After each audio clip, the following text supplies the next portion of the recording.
सारे लोग मिल के बाबा से गुहार लगाएंगे और बाबा से कहेंगे क्या कि यो बाबा ने चलियो कि हमारो अपने नगरी अपने नगरी झारखंड नगरी यो अपने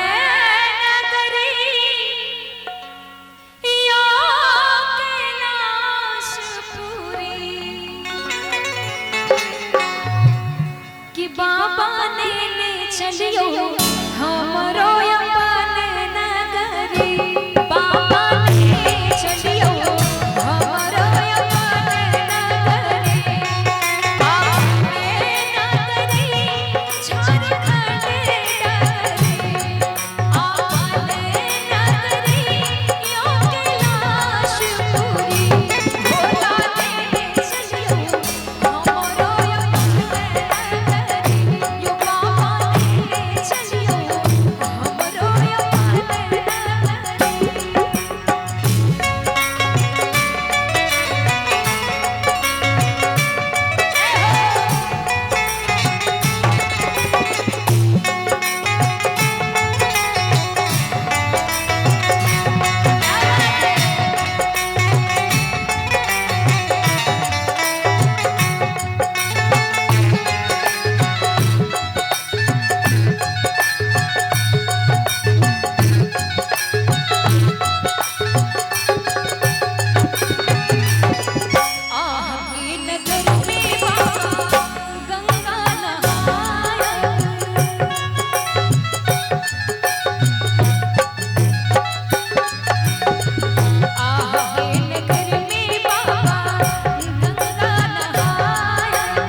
सबको याद है क्या करना है आंगना बुहारब बाबा घरवा बुहारब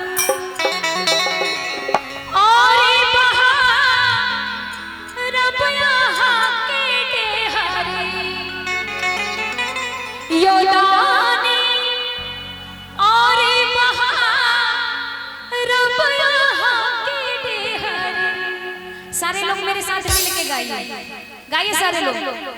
बाबा ने चलियो हमरो अपन नगरी गाइए कि बाबा ने चलियो। बाप रे बाप इतनी पावर है बाबा भोलेनाथ के भक्त में, इतना कम पावर। थोड़ा जोर से बोलिए, आवाज मेरे तक नहीं आ रहा तो बाबा क्या सुनेंगे? सुनेंगे हम, सुनिए नहीं रहे तो बाबा क्या सुनेंगे? थोड़ा जोर से कि बाबा ने चलियो, कि बाबा ने चलियो। क्या बात है, ताली बजा के हाथों को उठाइए। यो बाबा ने चलियो हमरो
यो बाबा ने चलियो हमरो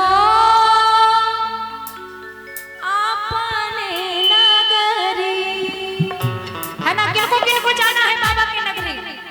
हाथ उठाएंगे, कौन कौन जाएंगे? देखिए मोबाइल वाले भक्त बहुत सारे हैं, इधर भी दिखता है, इधर भी दिख रहा है, इधर भी दिख रहा है। मोबाइल वाले भक्त के लिए एक लाइन कहना चाहेंगे कि मोबाइल वही अच्छा होता है जिसमें टावर होता है, कि मोबाइल वही अच्छा होता है जिसमें टावर होता है। भक्त वही सच्चे होते हैं जिनके बाजू में ताली बजाने का पावर होता है। क्या बात है। आइए भजन का लास्ट दौर है, सारे लोग हाथों को उठाइए लंबे लंबे, उठाते और